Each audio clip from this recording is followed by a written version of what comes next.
Okay, so today I'm going to try something a little different in terms of the presentation of the slides. So I'm trying to use the same device as I'm using when I'm doing handwritten um, workouts. This way I can scribble on the slides. So we'll see how this works. So we've taken a look at the least squares, and the next thing I want to go over is what is called the singular value decomposition. And we will see a bit more about least squares actually as an application of the singular value decomposition. But now I want to spend some time explaining this. So in this first micro lecture, given the time that remains today, I'm going to sort of start to explain things around. And then we'd get into much more detail later on. So the SVD is yet another matrix factorization. So SVD stands for singular value decomposition, but a lot of people just talk about SVD. Some people probably don't even know what SVD means. And it's another type of factorization, decomposition of matrices. We might see another one a bit later. I mean, these are very, very important, as I've stressed when we were looking at the least squares. So this is an example. So first of all, what is a singular value? So if I have a matrix in Mn, okay, so it's not necessarily a square matrix, I call singular values of this matrix the real numbers, sigma 1 to sigma n. These numbers are non-negative, okay, and typically we order them as is indicated here. So we start with sigma 1, the largest, and then sigma 2.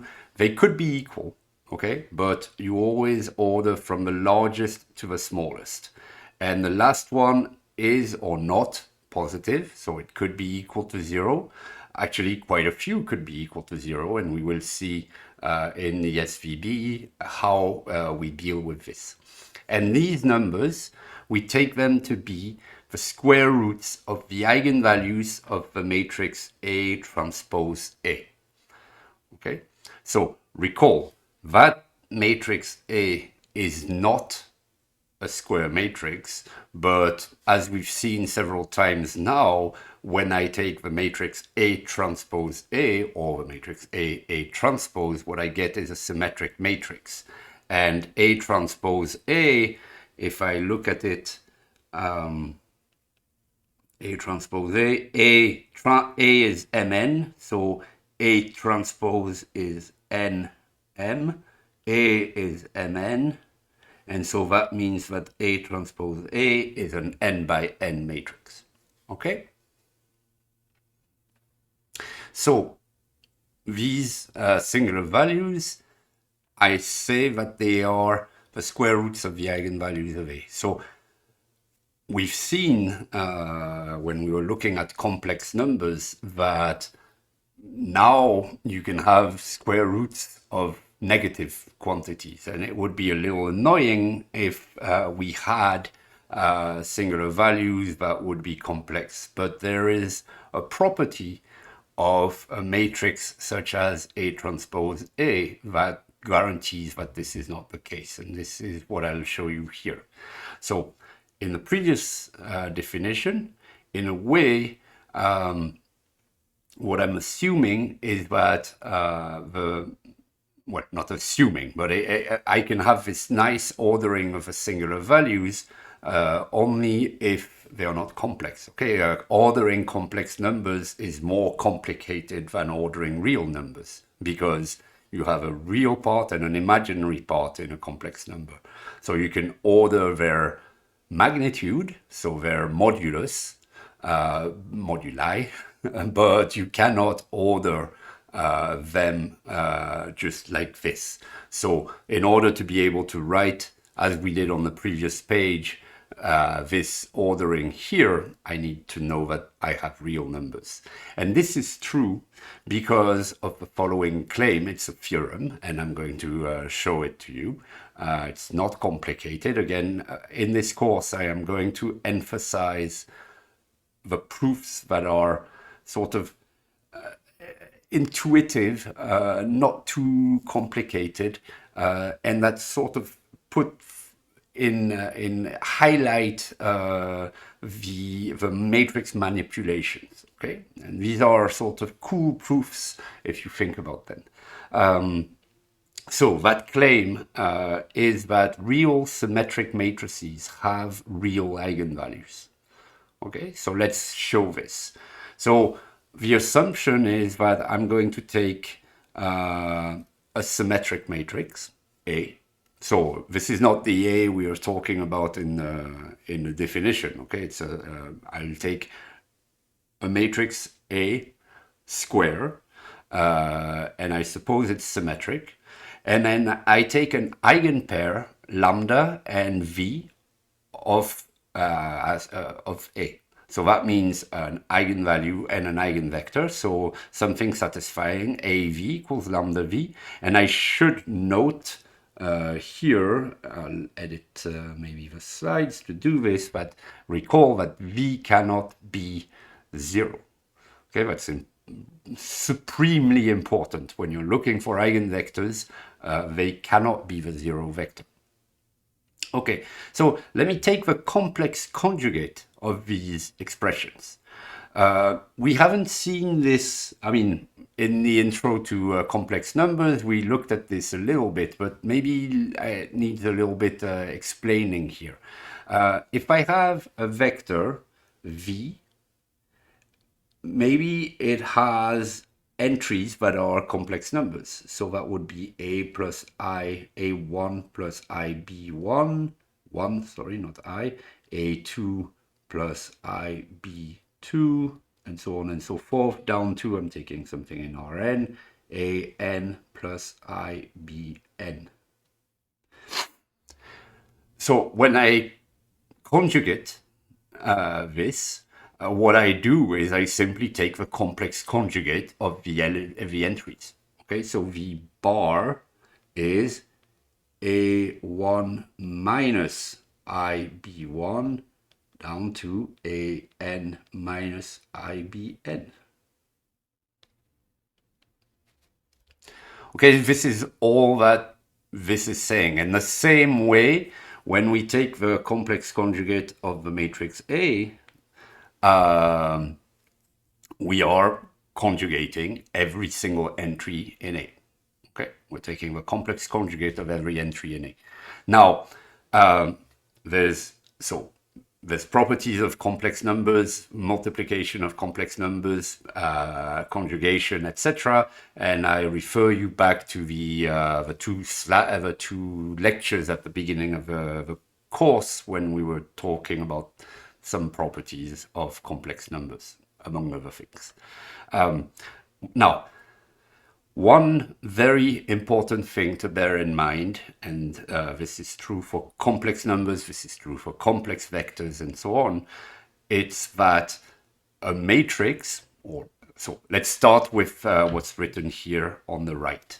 A number that I assume to potentially be in a set of complex numbers. That number is actually not a complex number. It has no imaginary part, if and only if it equals its conjugate.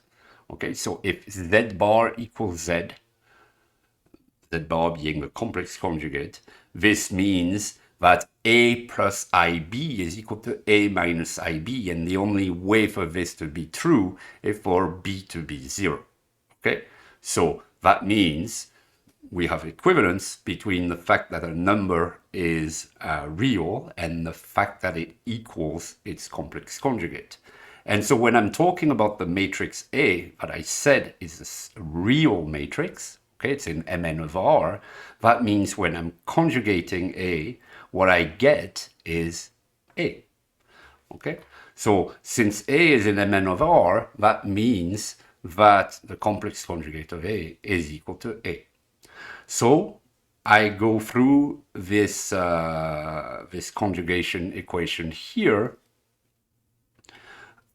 bearing in mind this. So A V bar is equal to A bar V bar. That's a property of complex numbers. Okay, but A is equal to A bar. So we get that A V bar is equal to A bar V bar is equal to A V bar. This is yet equal to lambda V bar. Okay, and this is the product of lambda and V. And what that tells us is that what you have on the left is AV bar, and what you have on the right is lambda bar V bar. That is an eigenvalue eigenvector equation for lambda bar, and V bar. So what that tells us, because remember, V is non-zero, so V bar is also non-zero. Okay, when I complex conjugate, it doesn't make things zero. So that's the eigenvalue eigenvector equation for lambda bar V bar. So when I have lambda and V that are an eigenpair, then so are lambda bar and V bar. Now, something else. Suppose I have a symmetric matrix and I have an eigenpair, and as we just showed, that means that lambda bar and V bar are also an eigenpair. Then let me take transposes. So I'll start with A V bar equals lambda bar V bar. Okay, so this is the eigenvalue eigenvector equation for lambda bar V bar. And then let me transpose. Okay, there's no harm done in transposing this equation. These are vectors, both on the left and on the right I have vectors. On this side here, they're column vectors. And on this side here, all I've done is I've transposed them. I made them row vectors, okay? So I started out like this, and then I transpose, and I'm just saying that these two things are equal, okay? Very easy. Now, on the left here, I have A V conjugate transpose, and well, it's a transpose of a product, so it's equal to the product of the transposes with reverted order. And so I have these equations. And because A is symmetric, this means that A transpose equals A. So in the end, we get that V bar transpose A is equal to lambda conjugate V transpose conjugate. And now, and that is where sometimes the difficulty is. It's how do you pull something like this out of your hat? Well, you just do. It's a bit of an intuition. Remember, we want to show that the eigenvalues are real. So in a sense, what we want to show is that lambda equals lambda bar. Okay, as I said before, if if a number equals its its conjugate, complex conjugate, then it is real. So if I can show that lambda equals lambda bar, I'm done.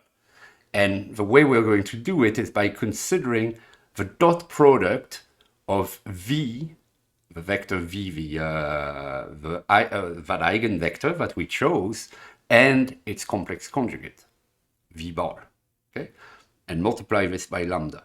Well, lambda times this, I just carry through. So first, I'll remind you that if I have the dot product of two vectors, this is equivalent to taking the first vector as a horizontal vector and the second vector as a vertical vector. So this equals V conjugate times this. Okay, This is exactly the same thing, the dot product and multiplying on the left by the row vector. So that's how we get this first equality. And then we can move the lambda around because it's a scalar. It's not a vector. So I can move it to where I want. So I can put it here if I want. Then lambda v, that's part of the eigenvalue eigenvector equation for v. So lambda v is equal to AV by definition of the fact that lambda and v are an eigenpair. So here I get this second substitution. But now I can move things around again in terms of a product. So v transpose A now, well, from what we've seen before, just right here, so okay, I can get this equation here, but now when I have this v transpose A, well, it is here, okay, conjugate v transpose A.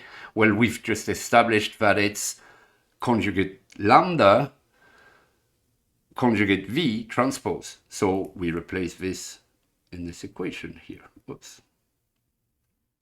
Okay, but that is nothing but v conjugate transpose times v, which, as we've just seen at the beginning, is v conjugate transpose times dot v.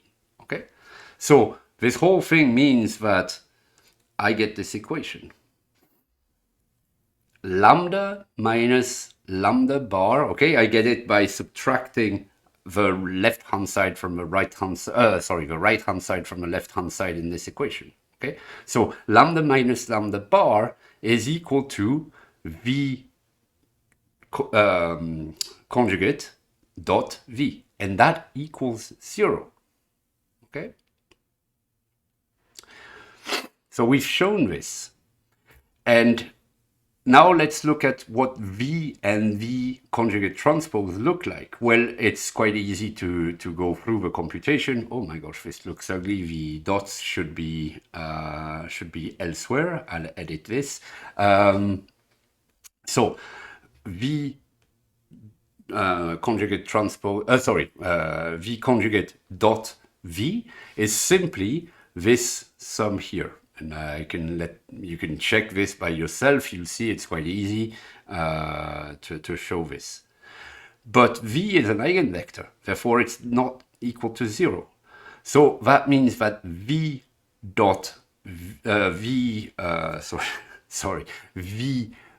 bar dot v is not equal to 0.